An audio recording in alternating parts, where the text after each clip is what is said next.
Don't come back! Or you'll die!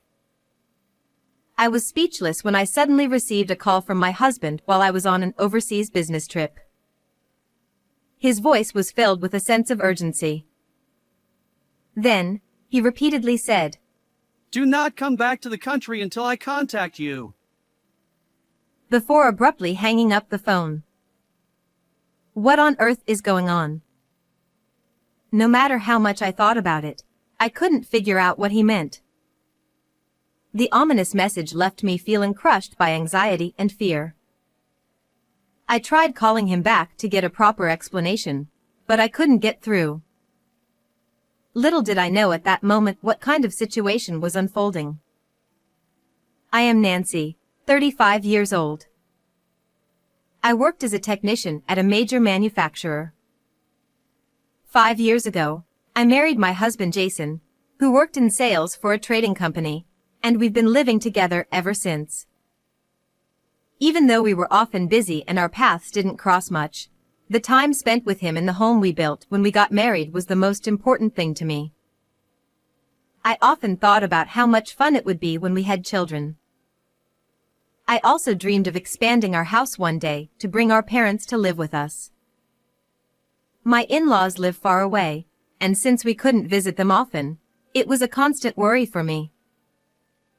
On the other hand, my parents lived nearby and would sometimes come over to help with household chores, knowing how busy we were. I was always grateful to Jason for accepting their help without any complaints. However, my husband had his flaws. He would say, Work relationships and hobbies cost money. And spent all of his salary on himself. Despite my repeated warnings, he couldn't shake off his bachelor habits. We managed our living expenses with my salary, but since I was also saving for the future, the money I could spend freely was very limited. Then one day, my husband suddenly asked me to pay $20,000. What? Such a large sum of money? What for? I became a guarantor for a friend, He said. but now I can't get in touch with him, so I have to pay.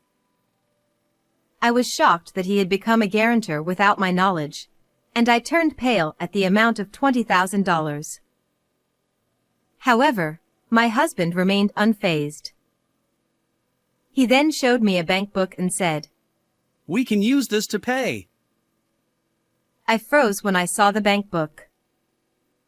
It was my account, where I had been saving little by little each month for when we had children.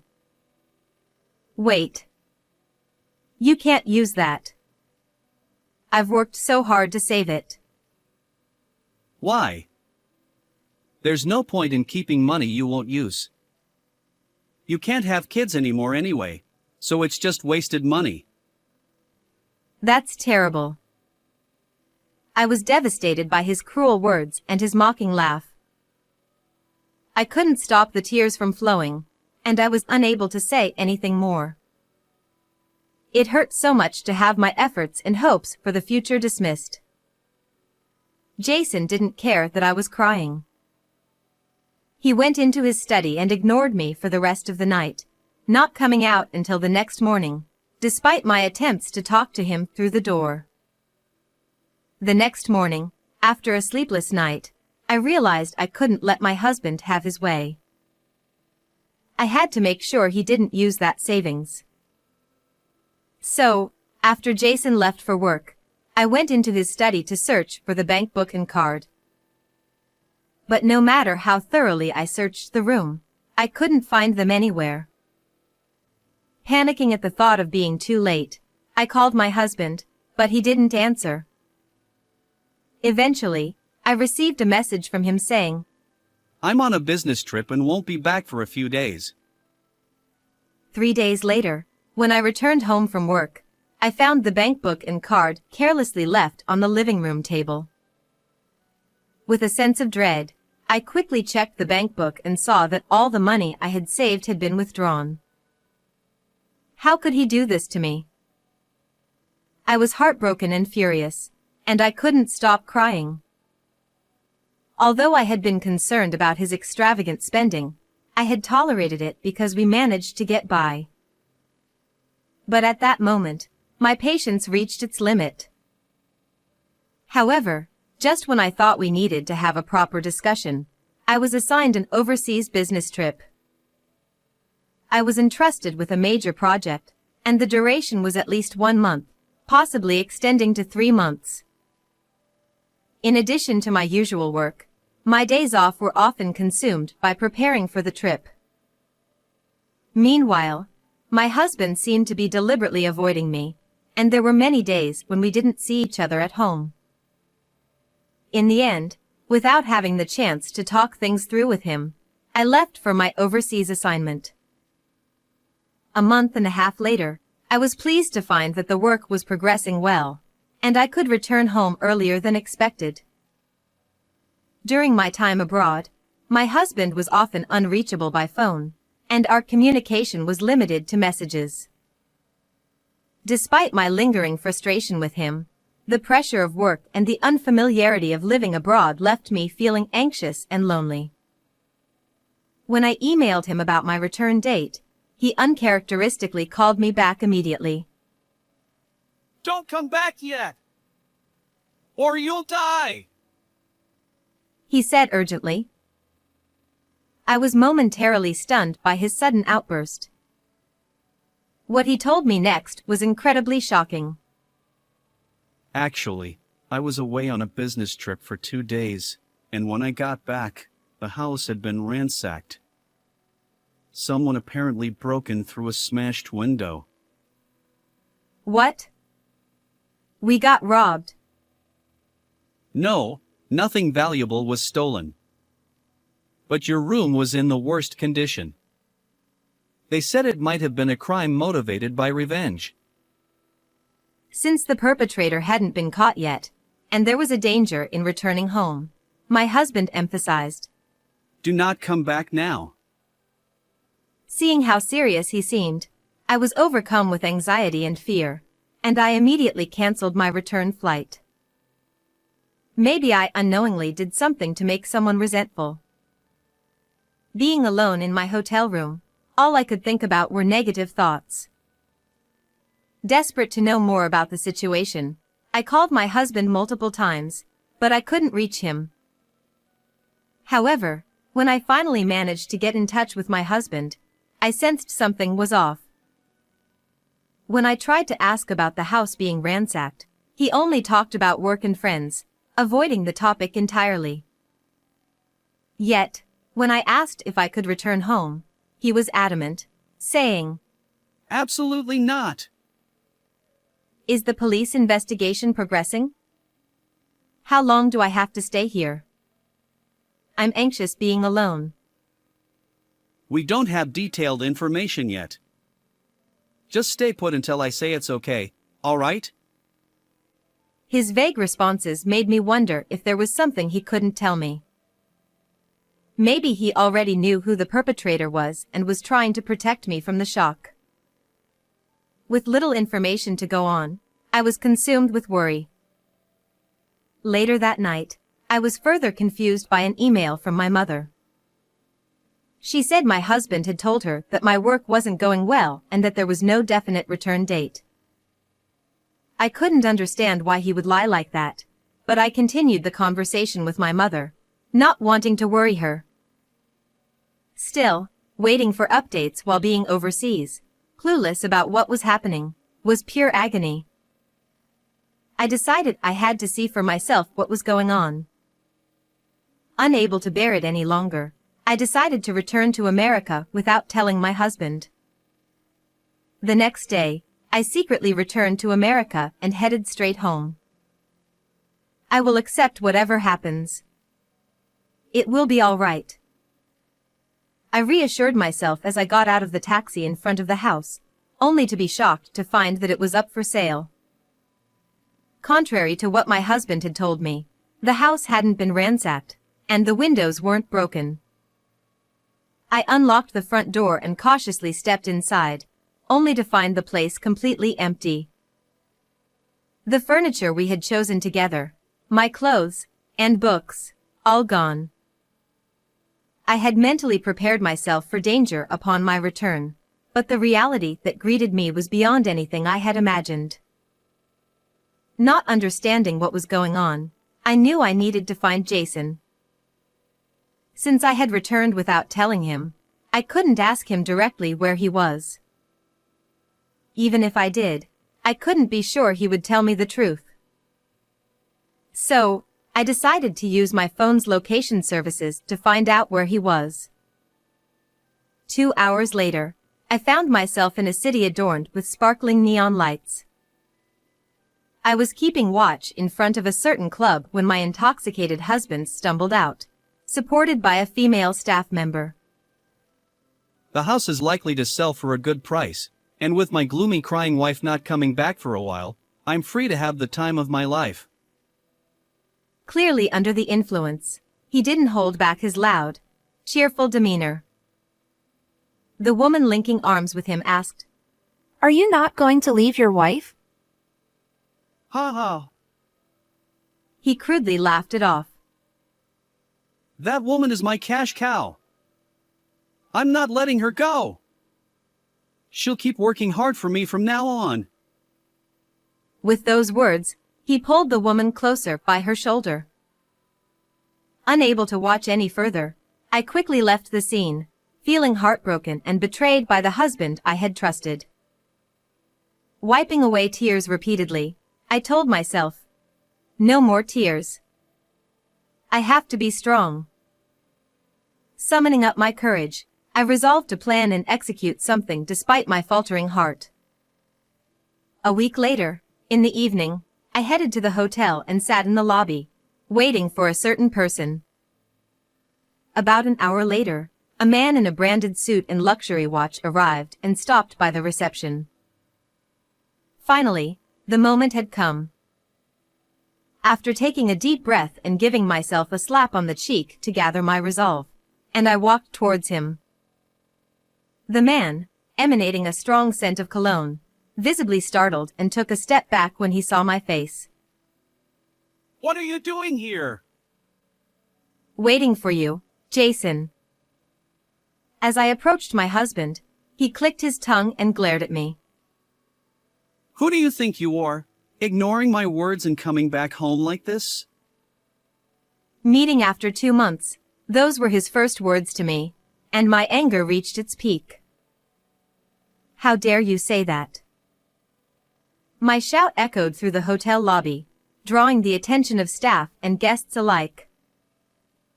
Among them, the most surprised was my husband himself. He looked flustered. Let's go to the room and talk first. He grabbed my arm and started walking. I stared daggers at his back in silence. Upon entering the room, my husband threw his bag down and took off his jacket, pushing it towards me. He gestured with his chin for me to hang it up. Who does he think he is, acting all high and mighty at a time like this? He doesn't understand anything. Filled with anger, I threw the jacket back at him defiantly, catching him off guard with my unprecedented rebellious attitude. I came back home to see the truth with my own eyes. Ha! What are you talking about? You mentioned before about being a guarantor for your friend. Give me his name, contact information, and workplace. I'll tell him to repay the money quickly. I confronted my husband with a piercing stare. But he looked bewildered as if he didn't know what I was talking about. It was incredibly painful for me, yet it seemed like something he could easily forget. That realization filled me with unbearable frustration. Oh. As if recalling something, he lifted his head and reluctantly loosened his tie. Letting out a deep sigh, he resigned himself. The thing about being a guarantor for my friend. It was a lie. He confessed.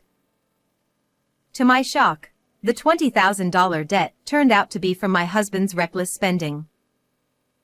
Unlike you, I have expenses to maintain social connections. Stop dredging up the past.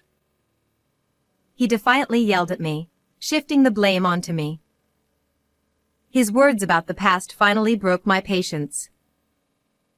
The only reason you could repay that debt was because of the money I had saved. I forcefully slammed the nearby table and confronted him. You used my money without permission, never paid me back, and now you're saying it's all in the past? Don't you dare act so self-righteous. Overwhelmed by my outburst, my husband staggered back. I took a deep breath to calm myself down. Then, shall we talk about the $50,000 debt you accumulated while I was away? At those words, my husband turned pale. I sat down on a nearby chair and silently gestured for him to sit across from me. He realized that my demeanor was different from usual, nervously took a seat, and feigned ignorance. I don't know what you're talking about. Did you think I only returned to America today? What? Isn't that the case? I've been back for some time. I found out you've been using this hotel as your home base by tracking your movements with GPS. I looked at him coldly, and he lowered his head, sweat beading on his forehead. I've had the chance to investigate your activities until today. Taking advantage of my absence due to the overseas business trip, my husband had been frequenting clubs and extravagantly partying with women. Additionally, he had been splurging on expensive limited edition brand items and gambling away money.